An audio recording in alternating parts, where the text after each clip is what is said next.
Please. I can't remember what the name of it is. Paul. Thank you.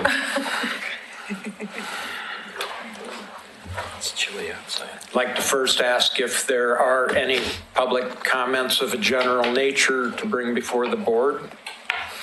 And if you intend on commenting on any item on the agenda, please fill out one of these forms and give it to Kelly. In the absence of any comments right now, then we'll proceed to public hearing, beginning with PC 18-151, HR 18-14. And because it is a public hearing, the law requires me to entertain you with a dramatic reading of the quasi-judicial hearing. And I hope nobody falls asleep or anything while I do this, but here it goes. I guess we have one item on the agenda tonight. Public hearing on land use application is scheduled for tonight. A staff report has been prepared for this application and has been made available to the public 7 days before the first public hearing. The staff report identifies the approval criteria that apply to the applicant's proposal. The staff has analyzed the criteria which are contained in the staff report. The quasi-judicial hearing procedure that the commission will follow is set out by state law and city municipal code as shown on the chart over on the wall. Anyone wishing to speak should fill out a speaker's card and give it to the planning staff before the hearing. Speakers will proceed in the order in which their card is received. You should fill out your address on the card so the city will notify you of its final decision. For the public record, please begin all testimony by stating your name. Testimony and evidence should be directed toward the applicable approval criteria. If you believe other criteria apply in addition to those addressed in the staff report, identify and discuss those criteria and explain how and why you believe they apply to the application under consideration. A person may submit any written material while the public record is open on each application. Any written material received by city staff during the time period in which the record is open will be placed in the record. Written materials submitted during the public hearing must be presented to the city staff in order to become part of the record. If a person intends for PowerPoint presentations, oversized poster boards, reports, pictures, or other exhibits used in their oral testimony to be placed in the record, copies must be submitted to the city staff while the record is open. If they are not given to staff, they will not be included in the record.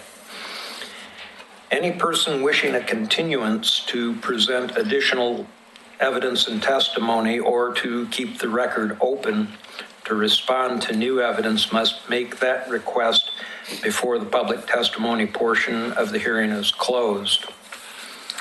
If the Historic Review Board makes a decision with which you disagree, any issue that you may wish to appeal must have been raised for consideration of the City Commission or LUBA or both, without raising the issue on the record with sufficient specificity and accompanied by statements or evidence that the city and all parties can respond. The issue will not be deemed appealable to the State Land Use Board of Appeals. In addition, the failure of an applicant to raise constitutional or other issues related to proposed conditions of approval with sufficient specificity to allow the local government or its designee to respond to the issues precludes an action for damages in circuit court. I thank you. And with that, we will open the discussion of PC 18-151, HR 18-14 with commission report, staff report. Before you start, you want to ask for ex parte contacts? Quite so. Sorry. Thank you. Have any commissioners present had any ex parte contact or conflicts of interest? No. No. And have you visited the site? Yes. Yes. Okay. Does anyone in the audience wish to challenge the statements regarding conflicts of interest or ex parte contact? Okay, now we will move forward with the staff report. Thank you, Chair Basinger. So we've got file number HR 1814, a request for approval of solar installation on a designated structure in the McLaughlin Conservation District. The property is 301 Madison Street. It's on the corner of 3rd Street in Madison, on a 10,000 square foot lot. And here's the structure from a view from the corner. And then the side yard kind of behind, you can see the greenhouse behind the house in this photo here. And then this is just a closer view. The little blue stakes in the ground, if you see like a blue circle on a little stake, those are the markers where the ground mounted array would go potentially. And so this is from this 3rd Street sidewalk, this picture. And then this is the view on Madison Street. And so this is this sealer house or siler, I'm not sure. Siler, thanks. I think circa 1895, Queen Anne. The applicants proposed solar installation, either roof mounted or ground mounted. And so here's a rendering of the ground mounted array. It would be approximately 119 square feet. I think the front of it was 2 to 4 feet off the ground, and then the back of it would rise to 11 feet off of the ground. Rendering from 3rd Street. And then the rooftop installation rendering is here. There'd be in groups of 3 or 4 panels. The roof color is dark gray, blackish, and the panels are black.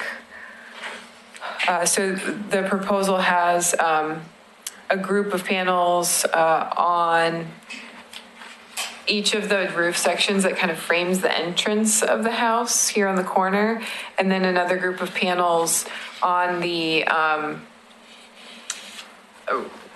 wing of the house that it has, it's a single story gable wing, and it's actually an addition. The inventory form notes that the entry porches and the single-story gable wing there on the right side of the photo are additions, although they must have been very early additions, and they blend very well with the original form of the home.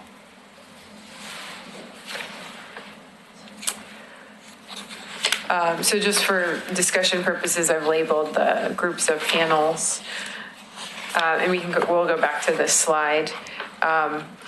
I want to point out last year a request that was approved. This is a designated structure on Washington Street, nearby the subject property in the McLaughlin District. You can see the panels that were approved. This was a staff concurrence with the board, with Trevor. The panels are on the side of the roof. They are visible from the street when you're kind of at an angle, but if you're looking straight on to the front of the home, they're not visible. And so this was approved last year. So I just wanted to make sure we're aware of that. And then the other factor, or I guess guidance, that I found useful was from the National Park Service Secretary of Interior standards really apply here. We want to make sure that the installation is compatible with the historic character of the home. And the guidance from the Secretary of Interior is really that if the panels are in a prominent location on the structure and they're very visible, that it doesn't really, that does alter the character of the structure. So if the panels are placed in a way that they're not in a prominent location and they're not they're minimally visible, then they can be found to be compatible. So the examples that I pulled from the Park Service site, the one on top is an industrial structure where the ground-mounted panels are in the back, essentially behind the building. And so that was found to be compatible. On the bottom left, these panels were placed on an addition. So the historic building is on the kind of right side. You can kind of see the difference in the brick color. So the addition has the panels, and that was compatible. And then on the right, this is a historic building, but because of the slope of the roof, being that, you know, the panels were minimally visible because the height of the building and the slope of the roof, that those were able to be found to be appropriate and compatible. So with that guidance and with the precedent from last year, staff's recommendation is to allow the panels in the ground-mounted array. They're separated from the house. They're in the rear yard. They are visible from 3rd Street, but they don't touch the structure. They don't affect the structure. They don't affect the, you know, view of the entrance of the home. Also, to allow panels on the roof section of the single-story addition, because it's an addition. And so that would be the single-story on the right, on that section. And you can see from this photo, when you're looking at this is kind of the most prominent view of the home on the corner. You're looking at the front entrance and you can't see that single-story wing of the house from this view. And then the applicant didn't propose panels anywhere else other than the 2 roof sections that we're looking at in this photo, and then on the single-story addition. But I think during design advice, there were some various configurations, and so I wanted to add to the staff recommendation that it would also be appropriate to have panels on any roof sections that are not visible from this view.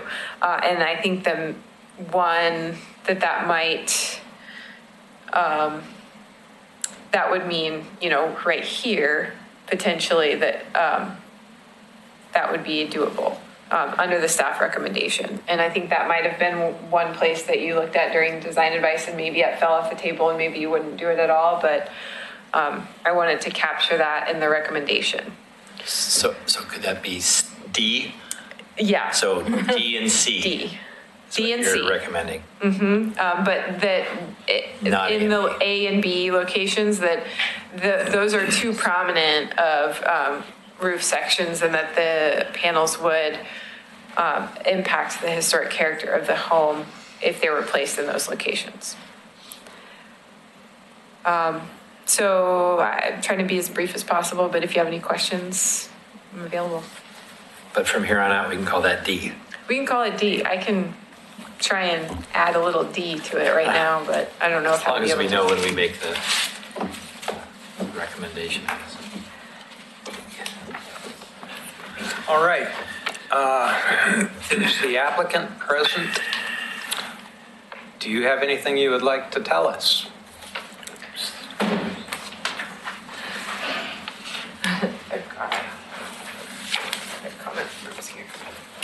good.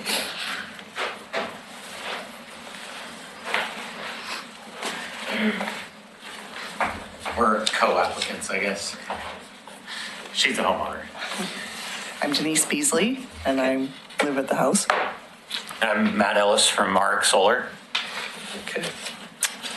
So just for comments or additions from us, we included most of it in the application, obviously, but we obviously feel strongly about, the ability to add renewable energy for any home. We do always want to keep in mind and keep in consideration not affecting, the historic nature in any negative way, which is why we sought the design advice first. Design advice was definitely leaning more towards the ground mount, but I think that there was also some good advice that was brought up on those other areas. So we really tailored it to that, where we know that the Beasleys would prefer roof-mounted solar. So we did gear everything towards requesting, formally requesting both. But we're open to installing solar on either the ground or on the roof, whatever we can get approved. And also, the ground-mounted picture is misleading, I think. It doesn't take up as much room as it looks like it does in the rendering. The rendering shows it a little bit bigger because we couldn't get the angle to render correctly, so it comes across as a little bit bigger. The stakes, as Kelly pointed out, are the most accurate representation because that was actual physical representation on site of where we would be putting it, which is why we included that. Is there a difference in functionality, whether they're ground mounted or roof mounted? In terms of production, is that what you mean, like energy produced? Not really. No, I mean, there are better and worse locations.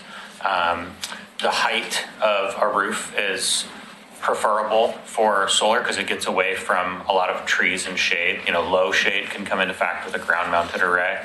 And so that's why it's preferable. And roof mounted is quite simply just easier as well. You already have a structure, where ground mounted, you have to build a structure and then install the solar onto it. So it's a little bit less expensive to do the roof mounted, and you typically get better production. But there are some benefits to ground mount as well. So you can make an argument either way, really.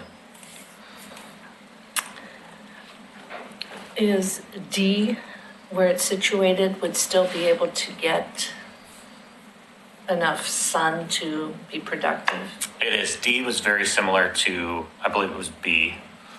Okay. I don't want to confuse. Yes. D and B are almost exactly the same sun percentages. Oh, okay. So C and D would be very doable for us from a percentage of sun that they receive. And the D would also be, would it be 3 panel or 4? I'd have to go back to our notes on that. Notes and see what It was definitely 3 or dimensions. 4. I think it might have been 3 if I recall correctly, but It's like 3 if you take. yes, it was Yeah, 3. yeah. Rotate it. Nice. Visually. But then I don't Is there know a, equal distances to where? is there a threshold on the total number of panels or surface area you need to complete the project? So if you subtracted A and B but added D, C in the ground or whichever, does it meet is there a certain threshold, I guess, that you have to surpass in total amount of panels to make the project work, or? I think only budgetary, really. I mean, it's, the Beasleys had originally signed up for 11 panels of solar, but, knowing that it was flexible due to this process. And that's why we looked at 11 or 12, 11 on the roof or 12 on the ground. A clean rectangular ground mount array just looks much nicer. So we could have done 11 panels there, but when it has one panel missing, it just doesn't look quite right. So that's why we go for even numbers on the ground mounts. Did you say that you prefer not to have the ground mounted? And I would rather have it on the roof, Why is that? because then we don't take up space in our garden area, and I think it would look better. The panels are very flat and not shiny. They're very unobtrusive, I believe. We use what's known in the industry as an aesthetic panel. So there's a traditional or classic panel that'll typically have a white diamond pattern or a lot of conduit lines running on the top of it. The aesthetic panel is a triple black, so it has a black frame, a black solar cell, and a black underlayment sheet, which gives it the nicest look possible in the industry.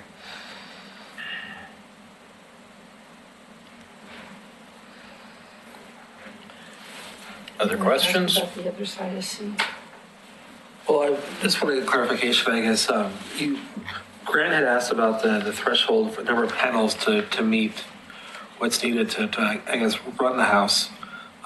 If you take away A and B and add D, that gives 6 panels, right?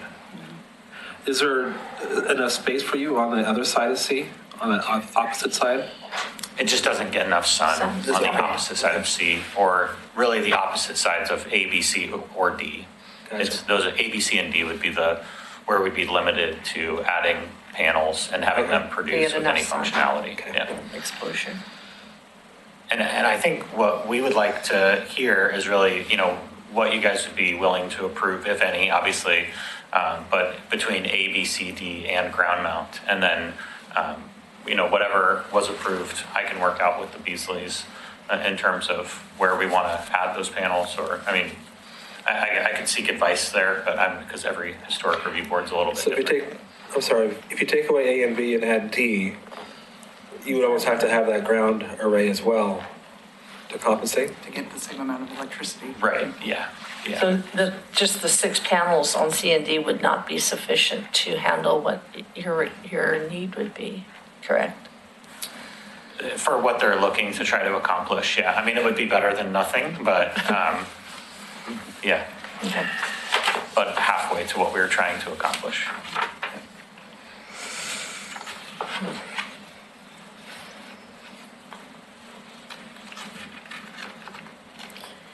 I guess I can look on here. The dimensions on the ground mount.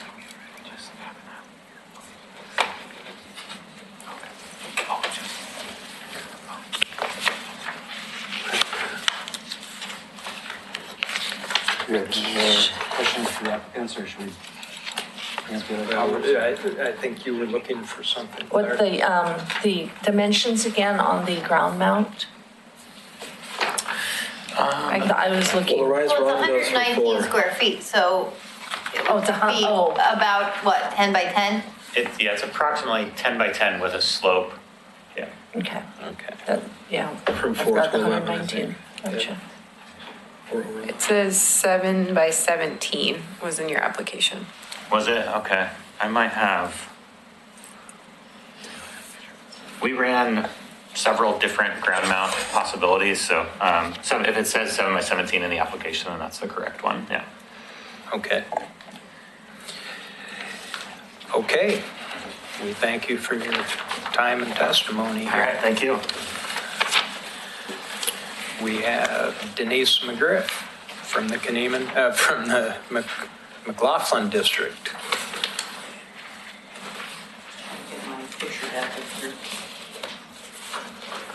Good evening again. Denise McGriff, representing the McLaughlin Neighborhood Association. I'm the land use chair for the McLaughlin Neighborhood Association.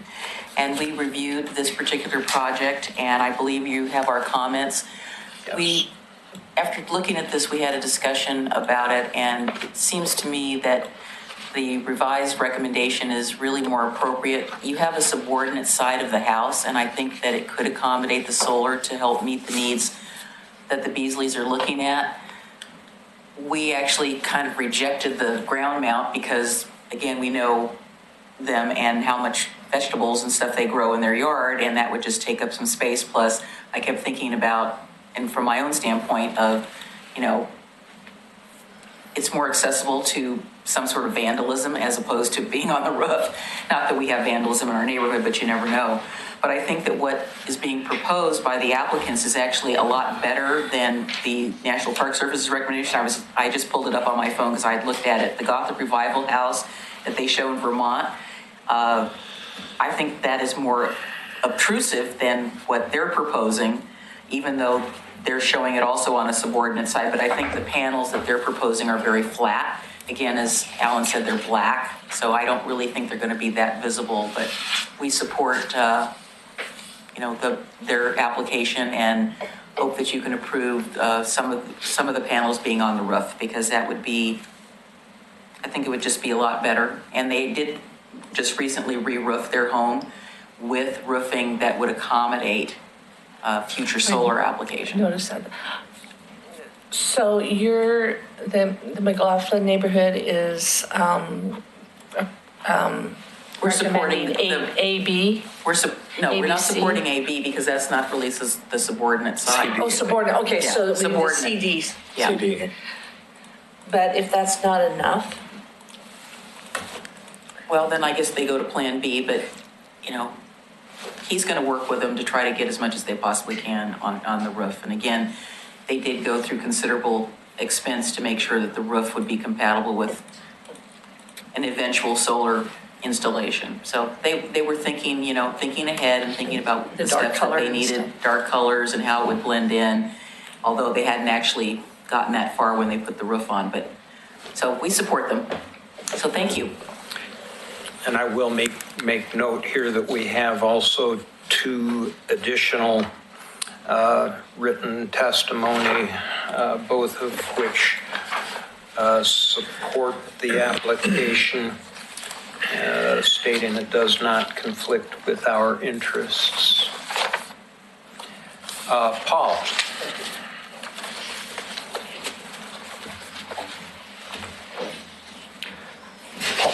Paul Edgar, Oregon City. I was recently reviewing a report on solar panels, and one of the issues that came out was that as they age, there's a certain amount of leaching, and a lot of the materials that are associated with the solar panels are toxic. And though not all of this information was that I could personally validate or say was authenticated, there is no place to get rid of these panels now in the United States because of the toxic nature. So you can't take them up to the Arlington or any of the places like this. So there is some inherent issues of it. And what I got out of this article that I was reading was that I would be more in favor of not having something in a garden area where I wasn't capturing the leaching waters that would come off of the surface of it. I personally like solar panels. I would rather, I wish I could figure a way I could do it. But if I was growing vegetables around them, I would surely not want to have, I would really have to have some ability to control all of the water and everything comes out of it because of the toxic nature of the leaching that will happen over the years from it. So it's a new issue. People are just starting to get a grip on it. I've asked ODOT to take and try to review, because I know some of the people there, all the big solar panels they have out in 205 and I-5, that junction there, so that they can actually look at the soils. But anyway, for me, the roof, C and D, but on the ground next to a place where I'm growing vegetables, this report was very damning. Thank you. Thank you. Would the applicants care to respond to any of those issues? Sure. So I haven't read that same article, so I can't speak to anything specifically from the article. I can say there are solar panel recycling programs. So the majority silicone at this time is not, and all solar panels are made from silicone wafer, silicone cells. There's polycrystalline and monocrystalline solar panels. We use 100% monocrystalline, which have a projected shelf life of 30 to 50 years. They are working on silicone recycling, but the solar panel recycling programs that exist today, the majority of them are around recycling the glass, which is a full tempered glass top and a metal border. So those are the 2 primary items that are recycled. we've never heard of any of the bleaching issues, so I'm not familiar with that at all. But we do have quite a few that ground-mounted arrays that quite a bit of greenery grows underneath them. So I've never seen anything that would visually testify to that. Is there anything like an industry standard regarding capturing runoff? No, in fact, the only thing that hits anything that hits the top is only hitting tempered glass because it's a fully sealed tempered glass top. So runoff from the panels is going to be the same as runoff from a window. The only silicone is not exposed. Obviously, it's producing electricity, so it has to be very sealed. So yeah, you're having runoff from glass, not runoff from silicone. Okay. Any other questions there? I have no more questions. Thank you. Okay. Do we close the public hearing then and go to deliberation? You do. That's what we shall do then. We'll close the public. And I think that the sort of testimony that you heard about the sort of safety associated with solar panels is sort of beyond the purview of the It's got nothing to do with this. Board. Correct. Yeah.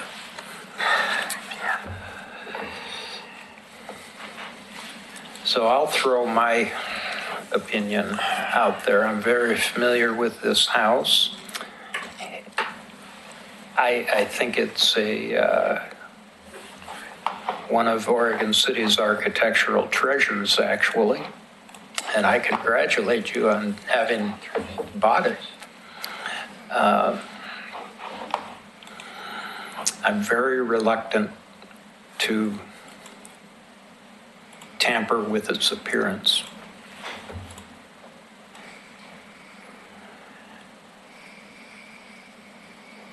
Anybody? I thought everyone would jump right in.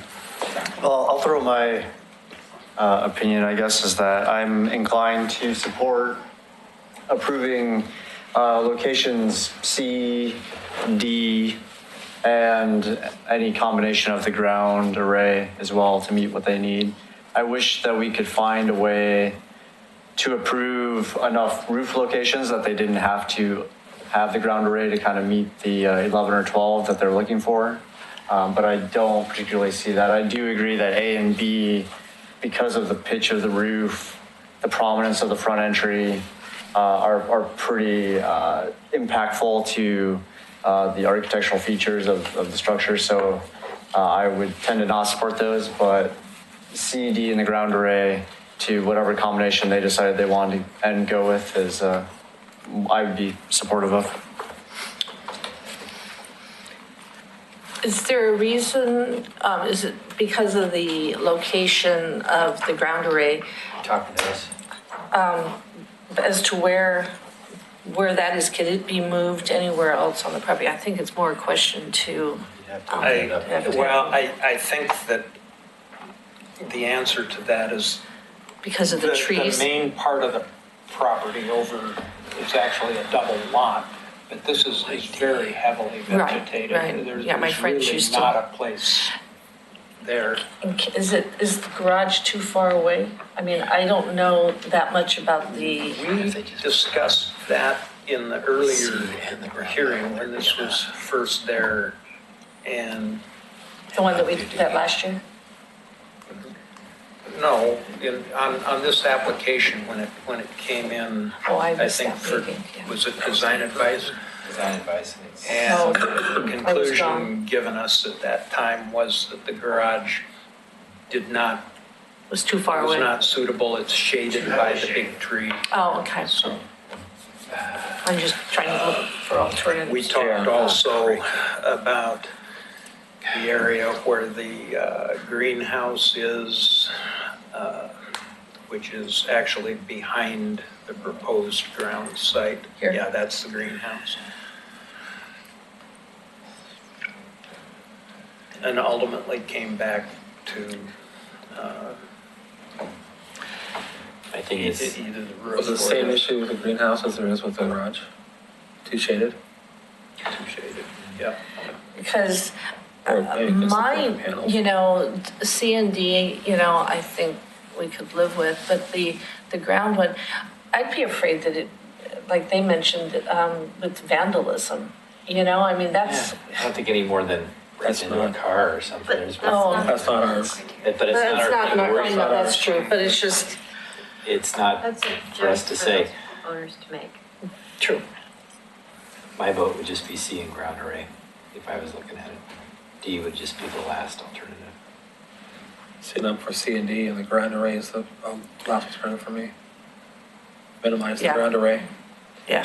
Try to maximize C and D I and think minimize ground. If you're gonna have, if you can't get enough exposure on the roof using C or C and D, then you're gonna have to have the ground array You have to have a combo. anyway, so why not put it all there? What if you did C and D and had a smaller ground array to where, you know, because of half the size of, you know, if you're aiming for 12 panels, do But C you- and D and then have Well, the, just so that it's, because I mean, 11 feet is up there. I agree with you on that. I would prefer to let them do the mathematical analysis on the output and And what's the most cost efficient to build between splitting And between the what's the minimum? surfaces, but some combination of those. Right. Yeah. So I think what you just said was it's either ground, C and D, or some combination thereof to be determined. So the motion that I would make would be to approve panels on roof surfaces C and D and the ground array not to exceed the 12 panels that we saw, or But that would whatever be almost combination. double what they were- So they don't have to do all, but they can do whatever combination within there. That makes most sense. Could we limit the ground? you That's know? what I would say, is the ground array shouldn't exceed what they propose, the For 12 the size, 12. but they can reduce it if they want. Say they want to do 6 on the ground, 6 on the roof, or whatever, but let them make that. Make that final decision, but just have the parameters there.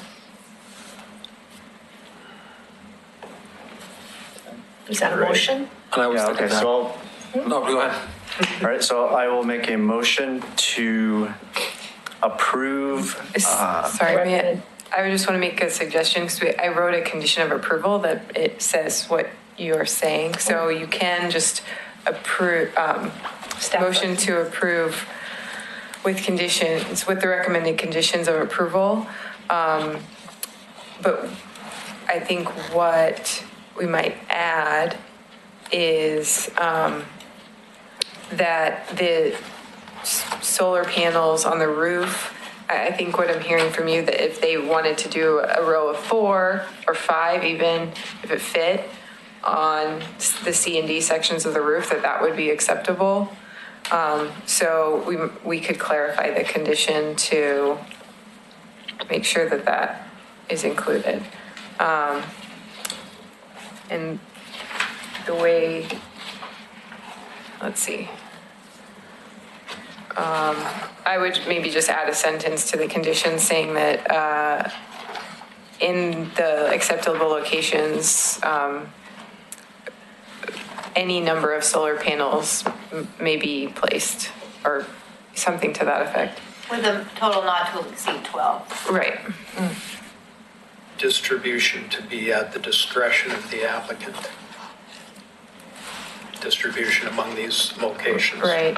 Or you can say maximum of, 5 in a group, or, something like that. I'm not sure what even would fit, but,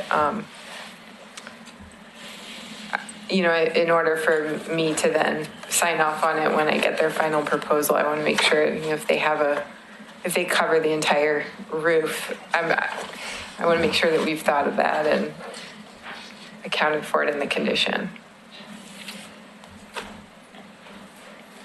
Back to you, Grant. Sorry, Grant.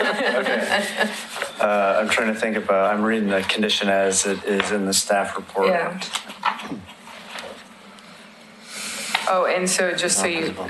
so Exhibit 4, the condition refers to Exhibit 4, and this is the image in Exhibit 4. So it's really saying that you can put the panels on any of the roof sections that aren't visible here. But what we know is that, you know, they're not going to put it on any of those other sections that doesn't face the sun. So your point, Kelly, is that this condition does include D. Yes, it does. And that if it were to expressly limit the number of panels to 12, as stated in the application, then it would accomplish what you're hearing Grant say.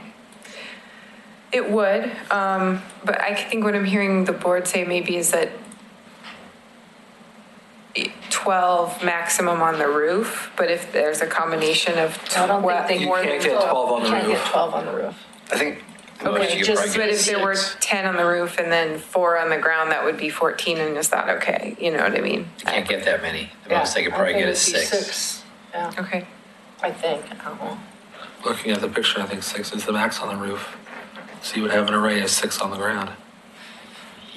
yes. Maximum So- 6 on the ground. Okay, so what I'm gonna, before we make the motion, so what I'm proposing is they can fit whatever number they want on the roof, as long as they stay on those surfaces. And then the ground array is not to exceed the With the 12 that they combination, propose. right. Well, are we proposing 12 12 total. cumulative, or that the ground array should not exceed 12? That's No, the cumulative, Well, all of them together won't be more than 12. Personally, I'm okay with approving the ground array not to exceed 12, and then whatever they want up on the roof. If they want to use 16, I don't care. But the max on the ground would be 12. yeah, but I want to get concurrence before I make the motion to see if that's kind of what we're all thinking here. Was that square footage of 11, or the 119 square feet, was that a 12 array? Okay. So yeah, See, I think if you do the C and the D, which would be 6, you know, I would assume, then just having a smaller, you know. But they that's- could max out, like he's saying, to 12 addition if they wanted. yeah. If they want, because they may decide not to put it on the roof, but they want to have the option to put it all on the ground. Oh, but a total cumulative of 12 between the CD No. and the floor? No. 12 on the ground. 12 on the ground. Okay. What he's saying is they could go as max as 12 on the ground, and if they want to add 6 on the roof, so be it. Or they could divide it up, but that the ground cannot exceed 12 if they choose to put everything on the ground. Is that what I'm hearing? Which is what That's they have in I'm the thinking, yeah. application. Right. Now all you have to do is say that in the form of a motion and we're moving on. Not in the form of a And question. just so I'm clear too, are we saying that if they happen to be able to fit 7 on the roof, that's not okay? No, that's not what Grant said in his Okay. motion. It's whatever they can fit on Whatever they can C and fit. D. Okay. Right. Okay, so I'll make a motion to approve HR 18-14, historic board review of ground mounted solar installation on a designated historic site in McLaughlin Conservation District, the Rudolph and Augusta Seiler House, with the staff's recommendation conditions of approval and the additional condition of approval that any number of panels are allowed on the allowed roof surfaces, and that the ground installation should not exceed the 12 panels per the submitted design. I think that's good. That was perfect. I'll second that. All right. It has been moved and seconded. Okay. Will you please poll the board members? Board Member McLaughlin, Oh, aye. Board Member Met, Nay. Board Member Stobie, Aye. Board Member Blank, Aye. and Chair Basinger. Nay. Okay. Motion passes 3-2. Sorry. It passes, and you get to move forward. It's the first time I've voted for you. I wrestled with it. All right. The next item on the agenda is design advice for new construction on a residential site in Kenema. Ken and Wendy Tinseth. Because I haven't looked at any of this since. Would you like to come forward and tell us what your plan is? That's why I was looking at it, was. Holy crap. Kelly, can I ask you a question? Yes. Can I ask when these next two items were added? When? When? Thursday? Last Thursday? 4 and 5? I sent out a revised agenda last Thursday. Serious? I don't know if we may not have received. I didn't get that. get it. I got it. That's why I was looking at them like, what are these? Oh dear. That's what it is now. Oh, so the Kenema, so you're saying the additional two are the Kenema and the. I did not receive them. The design advice and the staff concurrence. Staff, okay. Did the, What I got I from did you get was, those. so then, okay. I got it,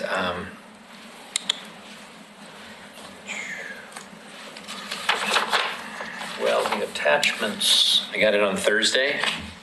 And my attachment only had work session and the public hearing. Yeah. and then the revised agenda came on Friday, I think. Yeah. I didn't get that. I didn't get that either. There were two agendas attached. I didn't get You attached two anything agendas. after Thursday.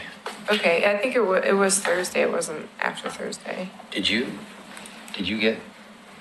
I do not think I received the email, but that's okay. I just see here a revised agenda will be sent later with a final staff report for item 4A. Right, so then that was And- sent on, And I was kind of thinking, wait, where's 4A? And then on mine, it isn't. I never got it. So I can wing though. It's all good. I was looking So- at it. The So, purpose of design anyway. advice is to let you know what direction the wind is blowing from our points of view, and so that you can tell us what your objectives are and give us your preliminary plans. So with that, the floor is yours. Okay, so my name is Ken Tinseth. This is Wendy Tinseth. We both live in at the 903 in Oregon City, there, Kenema District, right next to the proposed vacant lot. And we own 4 lots there. We purchased the 900 Fourth Avenue house over 20 years ago and lived in the neighborhood ever since. Built the 903 property in 09, 10 timeframe. Had several issues with trying to build on that lot and access it from the Kenema Road up above. And we've got the similar issues with the lot next to it now that we're talking about building a piece of property there and eventually moving into that, making that our residence. So as you can see from the Kenema side, there's quite a high degree of slope. It's in a geological hazard area and kind of forcing us to the usable square footage is towards the Fourth Avenue side. Additionally, with that, we've got additional constriction with the access for the 903 lot that has an RV space down below. It's access through there, so we've got to put a legal easement in there. You kind of basically see a driveway that goes along the side of that lot in front of it. And then there's going to be a 10, 12-foot easement that takes up some of that section of the lot that we're proposing to build the new house on. So already we're getting pushed a little bit towards the high slope area. And so what we've got is a condition that forces us to maybe look at a house that's, there's some examples of it in Kenema. Recently they built that home that had a attached garage underneath and floor or 2 floors above, maybe a floor and a half, I think maybe is what it was legally considered. The lot is kind of conducive to this house plan that we're considering. I don't know if you can look at it real quick, but it's, Can I ask you a question? Do you own that lot adjacent to 900? Is that what you said as well? yes, we do. So that's the lot you're looking to access this one from as a flag, is that It's an right? easement, yeah. So then you're reducing the size of that lot. Reducing the size of that lot and the lot that we're building on too, because it has to, as soon as you come in, then it turns and goes into that kind of that tan structure that's in the back of 903. Yeah. That's a RV pad or RV. So are you making it so that you may not have the ability to build on that other lot if you ever wanted? By taking square footage from it? It will reduce the square footage available, yes. To probably below what is required for a minimum lot? That I don't know. But that's a flatter lot. I mean, if that's true, it's the first time that we've heard about it. 'Cause I'm only asking. we intend to build on that lot in the front eventually. Right. So we wouldn't want to reduce it. We're not aware of any restriction. What's the I value? think this Is this driveway would R6? just be through an easement. It wouldn't actually reduce the property As an size, the easement parcel that would be size. maintained by that property, I guess. Yeah, so it would Yeah. be a larger side setback because of that driveway, but it wouldn't change the size of the property. What's the zoning here? Is it R6? It's all R6, but all the Okay. lots are Yeah, they're legal smaller, lots of record, 5,000 or 5,000 whatever. square feet. Right. Okay.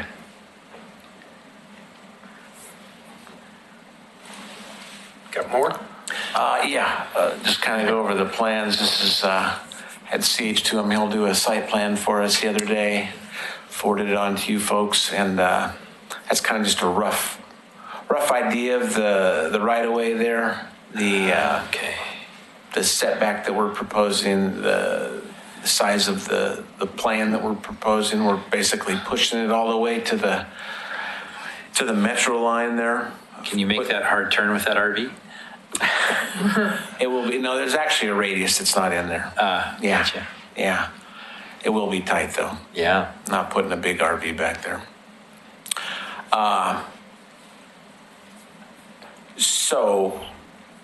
That's the site plan. And then we can maybe look at, if you don't have any questions about that, this is a stock plan from MassGuard. We just wanted to get some design advice from you folks,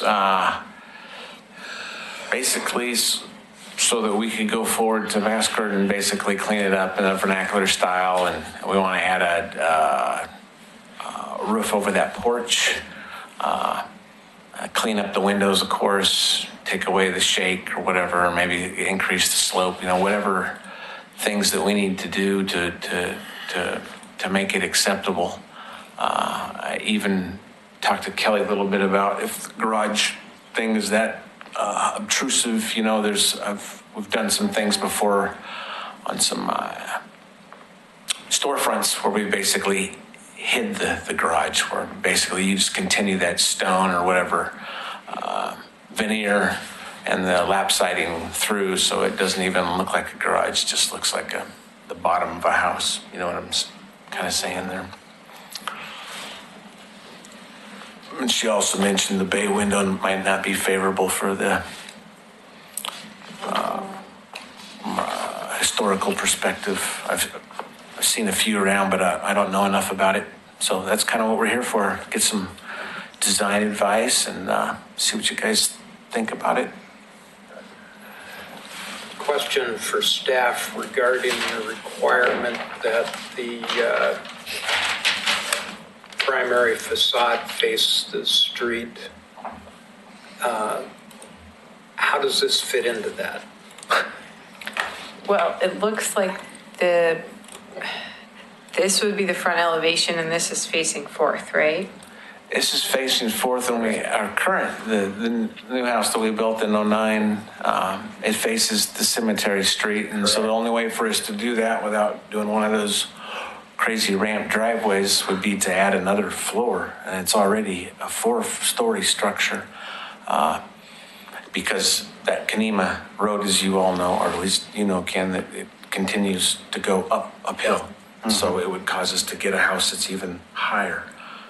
So we kind of gave up on that idea. They got a nice $10,000 gate there. Your decision to do that, I'm just wondering how it conforms with code regarding, Placement. Right. it's a Fifth Avenue address. Right. And my understanding is that then the facade facing that, the primary facade is supposed to face that direction, but Yeah. tell me. It's possible that the board, if the board found that the design met, was compatible through a preservation incentive. With the, I think the last house that came before you all, we basically did a preservation incentive to consider one property line, the front which was really the side, so the house was facing the side, but we were looking at it as the front. So I think we can use the preservation incentives if it's appropriate.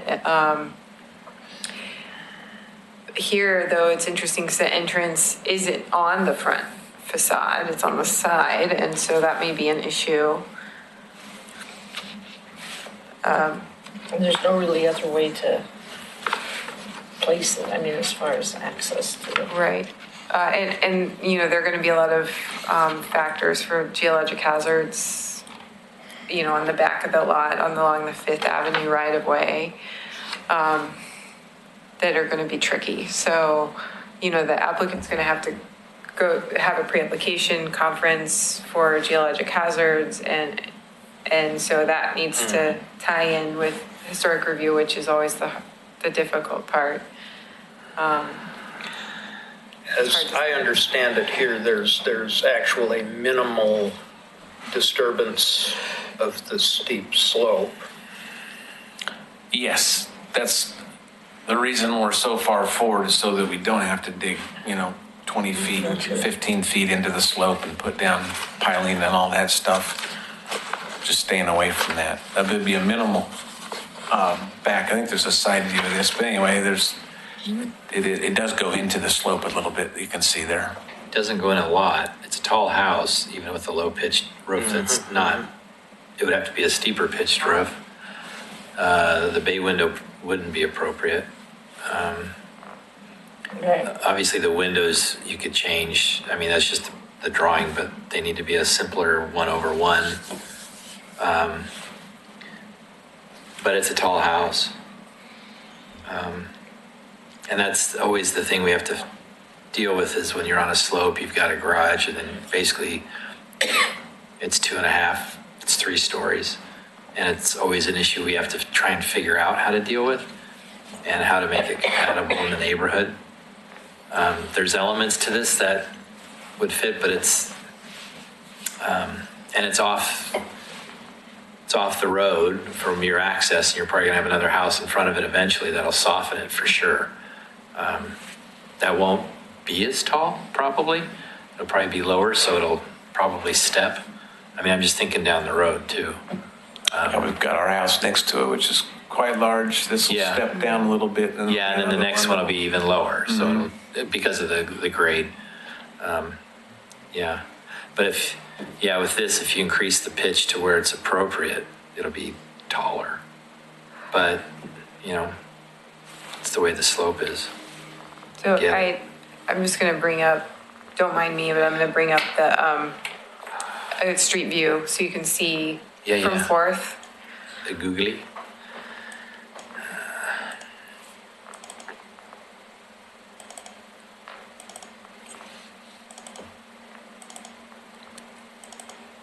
Well, I'm glad you know where that is. Wow.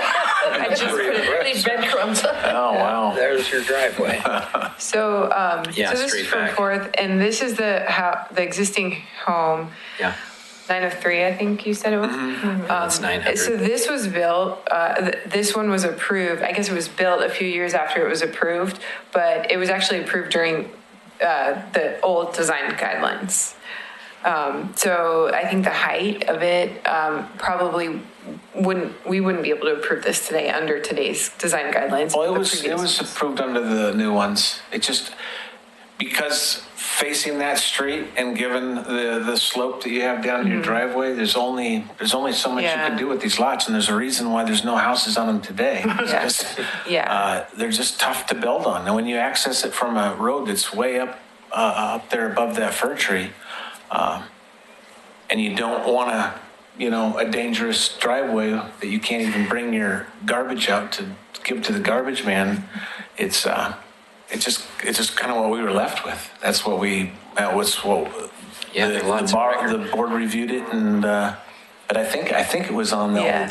old new think- guidelines though, because I I think remember what may looking have at those. Yeah, I think what may have It was the happened- new guidelines. I was on the board Okay. at that time. Weren't we on the board then? I think what may have happened is that it was originally, it was Yeah, I don't proposed know at if you first.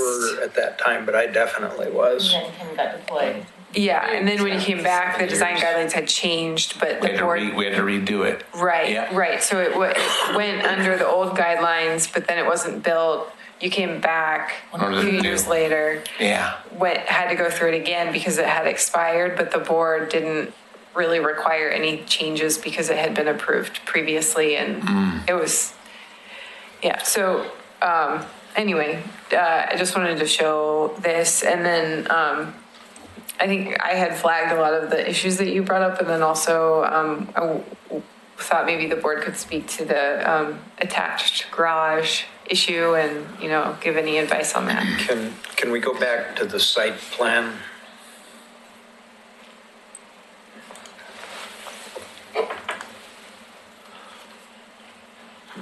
There, there. So that is a 20-foot setback. It's brought forward pretty far. And I don't know if I needed to go 20 foot back from the edge of the right of way or just 20 foot back from the property line, but we did that just to kind of have it equal to what the house is next to it. So it's not too much. I think this is going to be this is your property line. And Yes. so this isn't going to be right of way, it's just going to be your Front. driveway. Well, it's right of way for 903 though. Well, it's a easement. Easement, But but that doesn't mean that you have to take your setback from there. You can take your setback still from the property line. Okay, I didn't know how that worked exactly. Okay, thank you. So we shouldn't You move kind of that want that further. space though. What's that? You kind of want that space anyway. You kind of do, because then you're kind of, you need to keep, people aren't going to be allowed to park in the right of way to keep it open. And so you need enough room to park a car in the driveway. Yeah, you need a comfortable drive. 20 feet, still pretty close, but yeah. If the garage is there. You're 5 feet and 28 feet out of the 50, so that's 33. Just to be clear, is it mirrored from how the plans show? So the Yes. garage is on the left, So I Yes. entrance is on the I right? flipped this so that, so that's 5th and 4th is Fourth's down down here. Like here. So it's rotated. Right, I meant Yeah. the plans. Yeah, so it's the- mirrored. The garage is just offset to left and the front entrance yeah. is flipped. Because if you look at the site or at the Plans, drawings, yeah. Yeah, the structure that Sorry. you're seeing on there. So go back to That's the elevation view. That one there Yeah. will be mirrored as So speaking to the garage and the previous ones that have been approved, they were on very steep lots that didn't have room for a detached garage, at least without significant, a lot of cost and a lot of awkward, work, I guess.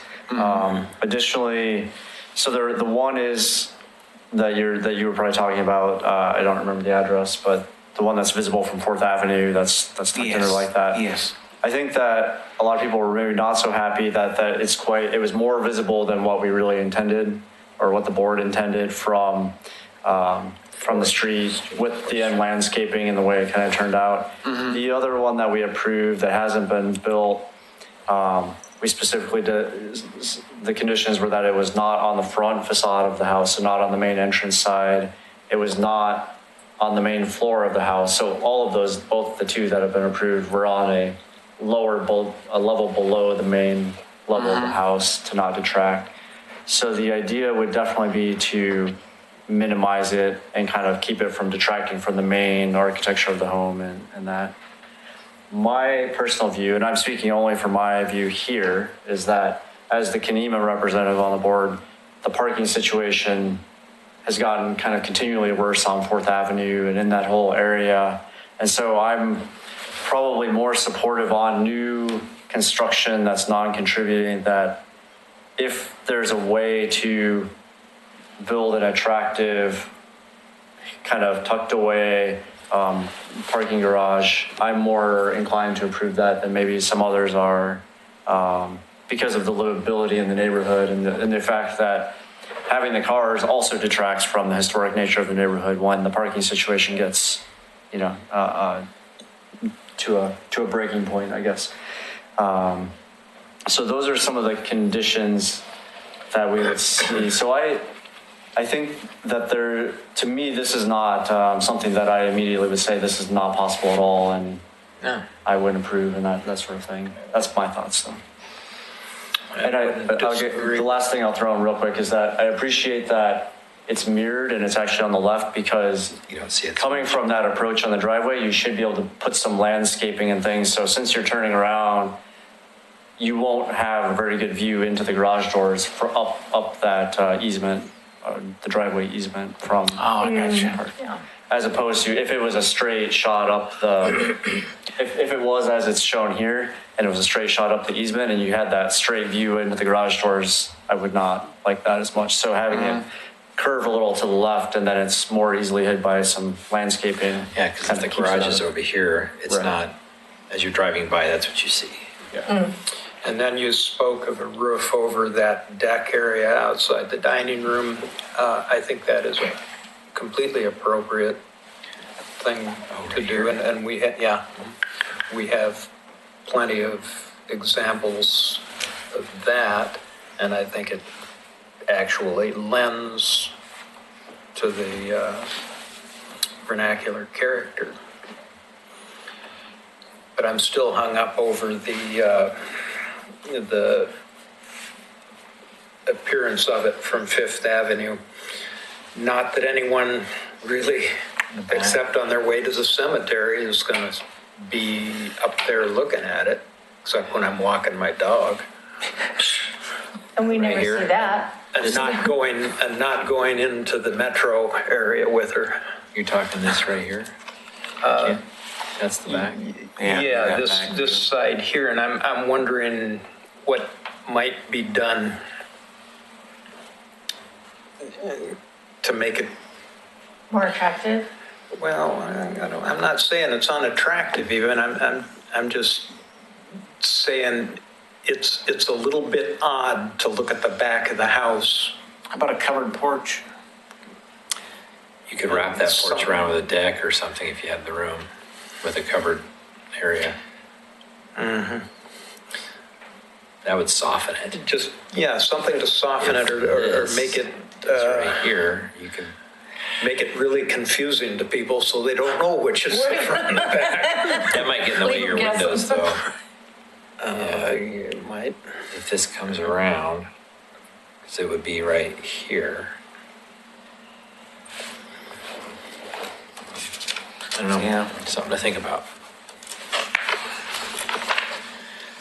One thing I would add on the bay window is that That's what I was going I think that it is a little more ornate, but I think if you replaced it with a simple bump out with a shed or a gabled roof, you could simplify it. It might work out. You could do a shed roof on it, but I don't know how many vernacular homes have bay windows. Yeah. I would say not. I would square it off, not they've been give it the. You're just saying it's a simple, bump just a out. simple little bump out with Yeah, it's more of a bungalow sort of thing. yeah. It kind of cantilevers out and floats, and then they're typically on the side. Can you live without a bay? Yes. Yeah. Yeah, I mean, if it's in question, it's just, Yeah. Good point on the bungalow thing. Yeah, I was just- that's, I'm kinda because we had one of those that, yeah. I think you could have pretty large windows that you change the window configuration of how that looks and have 3 there. Yeah. And I think just the simple 1/1. And you put that. by 1/1, you mean one pane over one pane? Yeah. Yeah, instead or of you the- could have 2/1, maybe one, so the upper one's 2 panels, and then the lower one's just 1 open panel. Oh, So 2/1, you could do that. Good in a vernacular. 2/1. Huh. Yeah.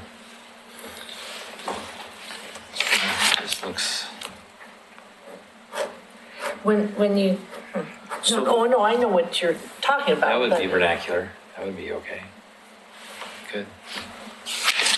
so the minimum slope on the roof, The design guidelines say minimum is 812. 812? Yeah, it And says preferred 7, I think. 10-12. You'd have to Yeah. pop it up one Okay. more. And that's for vernacular? Yeah. So what we're proposing to do is take these recommendations, go to NASCAR, just have them do some quick stuff on the architectural.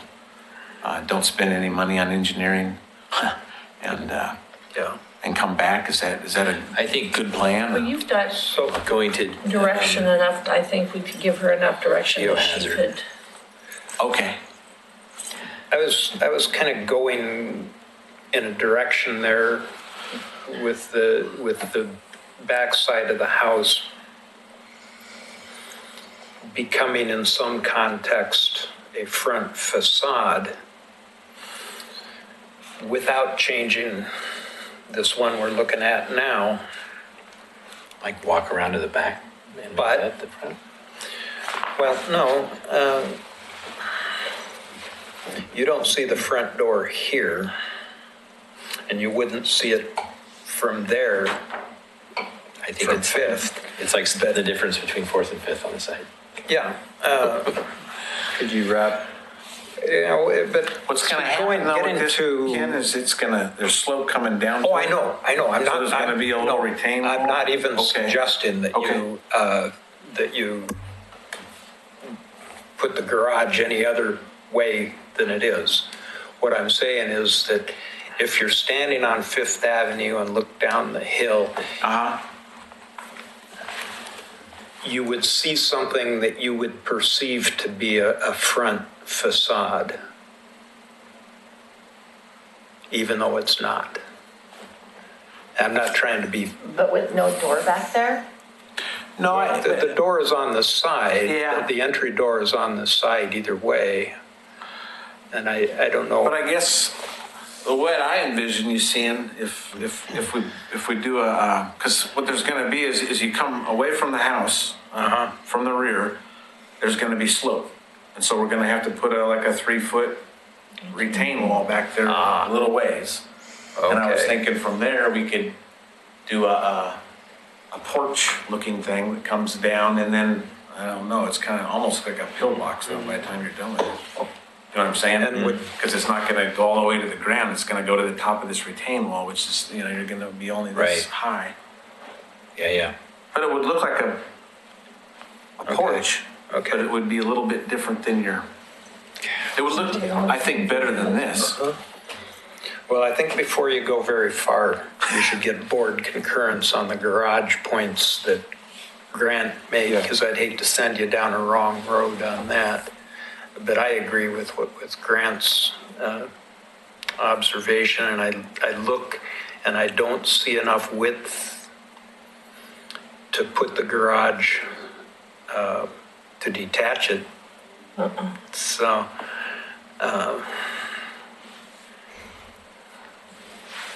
Are you suggesting that they come back for another round of design advice after no, modifying? I'm or- just asking if we're going to send them away with clear understanding, it should either support or reject the notion of the garage under the house. And I think Grant's made a good point about why it's a legitimate thing to do in this. Instance, yeah. I agree with Grant. Okay, so we have a consensus on That's just two of us. that point. No, I think it's- I saw nodding on both Oh, sides of okay. this, so Yeah, it's, we kind of all agree on that point. Okay, I just wanted to make sure that you had a clear I got you. I understanding there. appreciate that, yeah. Well, I think we got all of our questions answered. Do you have anything more for us? Siding, you Concerns? gotta look at siding. And windows, like we talked about, And also roof pitch, all this stuff is, yeah. materials. And I know you all mentioned height already, but you know, this is a 2-story design and we just went through the whole 2-story versus 1.5 story Yeah, with yeah. the last one. So I want to make sure he has the right guidance on that. Yeah. Okay, It might even soften it if you put like I was saying, a roof, or you suggested a roof on the left there. Over the patio? Yeah, that might soften the height of this, How would you, if you wanted that would there. it be just a, You could do a hip roof there that just kind of comes from that corner. so you'd see shingles on both sides, or? Yeah, you could do that. That would probably be a little softer, not so blunt. Not a gable end? No, not like a shed, no. You could do a hip. You Okay, could think about that and have them play with that. Okay. That might soften the height of this thing a little bit. they can play with that when they play with the windows. Yeah. And then you said you weren't doing this shingles in the In the gable? gable? Whatever you folks recommend, I mean, I don't know enough about, we don't have any I don't strong think desires. it's objectionable. I've never seen them around, but Usually you got siding all the way up. we're just gonna go Yeah, side. I think, well, it probably looks smoother all the way up. shingles up there are You more. wouldn't have knee braces either. Yeah. Okay. It looks like I'll write that. I just noticed I was that. wondering about that. Is that kind of a Craftsman thing? Yeah, Yeah, Vernacular is usually pretty simple, okay. just kind of, Yeah, Like that. there's a belly Kiss it. band drawn on here. I don't think it would have a belly band, but it kind of breaks Breaks things up the- a little bit on this one, having a belly band. So would you break it up with color, different spacing on the lap side? It looks like it's closer on the top, further apart on the You'd want bottom. to keep things the same, but a belly band could, Okay, again, bring it down a little bit too. but keep it all the same color. Yeah. And then the bay window is just I think you just get rid of No way, it and yeah. just get rid of it. tripartite window. what about the stone, if we do that in some kind of a stone? That's what I was gonna Does ask it matter? about the. Does it? well, that comes from the wall. I don't know enough about that to make a comment on it. If you want to do stone there, but I don't think that's I don't know. I don't We know. I don't, think stone would be more appropriate. What other kind of material? Brick, you'd see a brick foundation on a vernacular, you'd see a post and beam, but you probably wouldn't see stone. so either brick or just continue the A siding? lot of times, like those older homes, they'll have a brick foundation, or it might Okay. be brick columns and then siding, but a lot of times you can't hold me to that. I was gonna say, Kenema's when kinda I think all over of the place. vernacular, I think of just siding, have Well, like, it would be siding that would go down to the dirt. yeah. There wouldn't be any No. foundation. That one's, I don't know, we have to talk about that one. Oh, we're okay with siding to the dirt. That's what we did on the other one. But we have concrete. Well, there's concrete for the step footings, yeah. But I mean, Yeah, you'll have a step for the foundation. there'll be a certain amount of that. Got a question on the setbacks, the 5 feet that we're trying to push on that one side. Does this this porch that covers the entrance, does it, do we have to set back 5 feet from that? Yeah. Okay, so we can't really build the one then, if we want to be that tight to it, we need to eliminate that.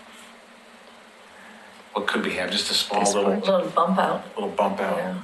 Okay, Yeah, if it's flipped, you're gonna be tight, you just push it over.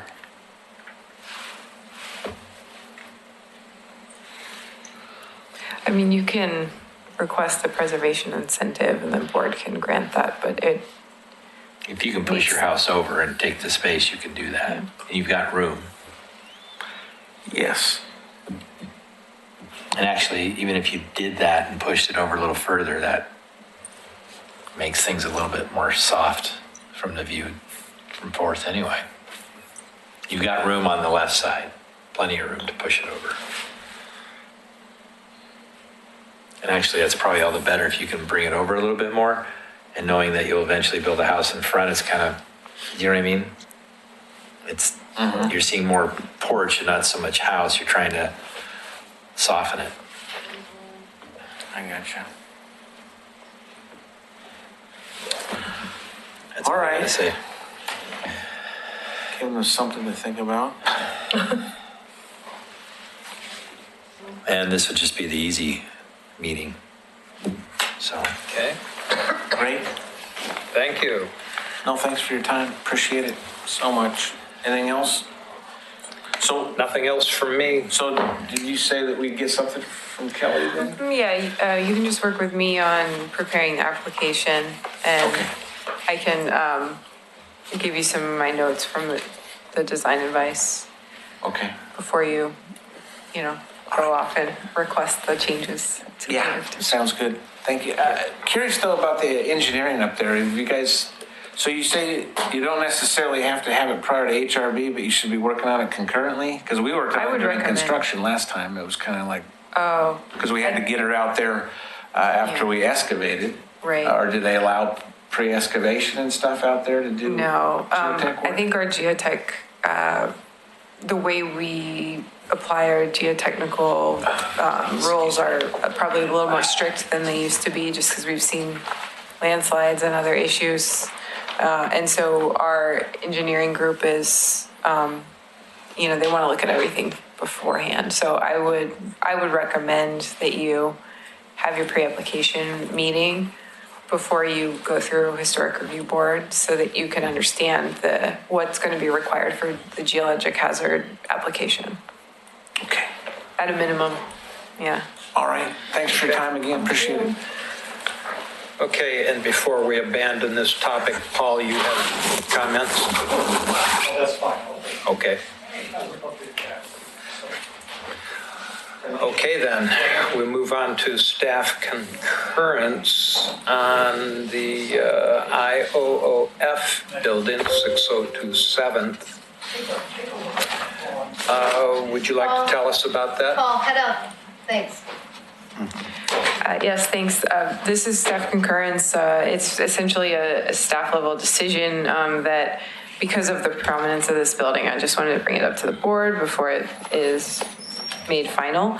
So this is 602 7th. It's the Oddfellows building. And the proposal is just to replace this garage door on the Washington Street facade.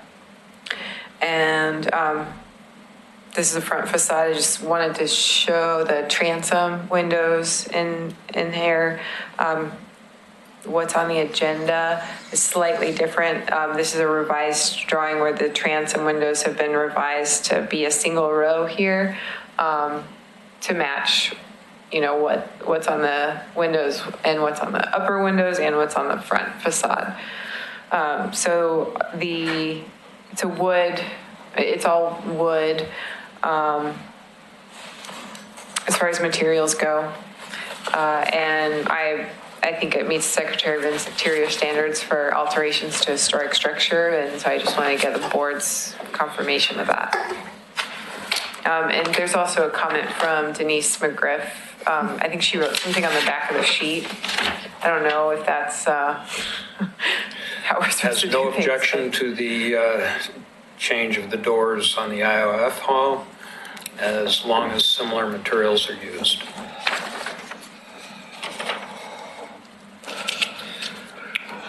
And I agree. Can I see what's there now again? Yeah, Just there, yeah. there. So basically, Looks it's like an just changing the windows. Something This- going on? And those side Yeah, ones are they're just raising, painted, I open. believe. But are they, Cutting, something going in? Like an office or something, or I think it's a restaurant. how many restaurants will go through here before one succeeds? Is Ryan Smith doing that? Okay, So, they look much better with the windows. Huh. So I don't think you need to vote on this. I just wanted kind of wanted to make sure it was Looks groovy. a public meeting. And yeah, I like it. so this is going to be used as an entrance. As a restaurant entrance? I think that the front is still going to be used. I think they just wanted to replace this because it Yeah, might. because it's looking kind of, Yeah. I remember when they Sinking into the redid ground. that, redid all of this way back when. I think this might be a When it was- secondary entrance. I'm not exactly Oh, sure okay. how Been it's. running well, haven't you? Well, I helped them work on the inside. Wow. Sorry, there's also a new exterior light that I also think is fine. Appropriate, yeah. Yep. Completely appropriate. Okay. Okay. Who's do the we have- applicant on this? Jessica Island. Oh, okay. Oh, okay. so it- They're doing, Yeah, so it's really just a staff level decision. And then they have to do a type 1 over the counter review, planning review, and then building permits. So there's no public notice land use application that's right, going with it. okay. Oh, long time. God, Okay, that is staff concurrence. Do we have any communication? Just real quickly, I have, Claire and I went to the Certified Local Government Workshop last month, and we have some goodies for you from there, if you want to take one of each of these. did you bring the cards too?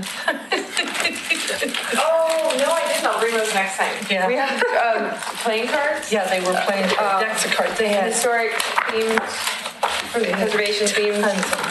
It was an interesting There's, seminar. And then this is just this a looks cool. thank you. Take one and pass. Somebody's gonna get one of those. Which one? Thank you for your Oh, hey, dedication and treats. service to the city. Yes. Food. Trick or treat. I'm all for food. Did they give Yeah, out so- wine? I'm sorry, wine also? I don't do chocolate. Yeah, so Claire and I went to the CLG workshop. I think, I don't have anything urgent that we need to talk about now, but maybe we can give a quick summary in January.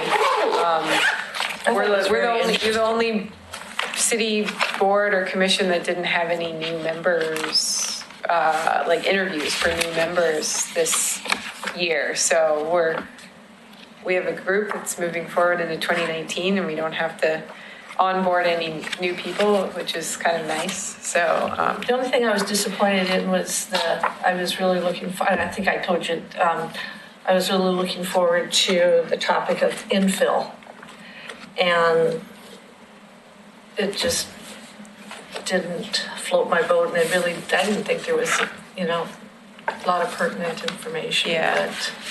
But it's something I think that would be a good work session, yeah. discussion. Shut your mouth. Huh? I said shut your mouth. No, I mean, we're going to be facing it. We are facing it, and it's. You're right. But I thought it was really Yeah. interesting. I'm glad it's the first time I've done, so it's cool. Yeah, so we don't have a meeting at the end of this month. So our meeting would actually fall on Christmas Day. And so we will see you January, I think it's 23rd or something like that. But we'll see you at the end of January. If we don't have any applications, we will at least probably have a work session on our next topic, a policy topic. So probably materials. I mean, we might actually be able to cover all the rest of the topics because it might be easy enough, but. So you wouldn't have all the information then for the fence to do any more on the fence? Well, Probably I could come back to you for the fence, or we could go out and get more community input first before coming back to you with the fence policy. Do you want to talk about fences at the Kenema neighborhood in February? Yeah, sure. Okay. Or come to the meeting? Go to the meeting? Yeah. So maybe we'll keep fences, we'll do some community engagement and get some public input around fences, and we won't talk about that in January. We'll talk about a different policy Okay. to be determined by me. We'll know before we can when you send the packet out. Anything else? No. We'll adjourn. Okay, thanks.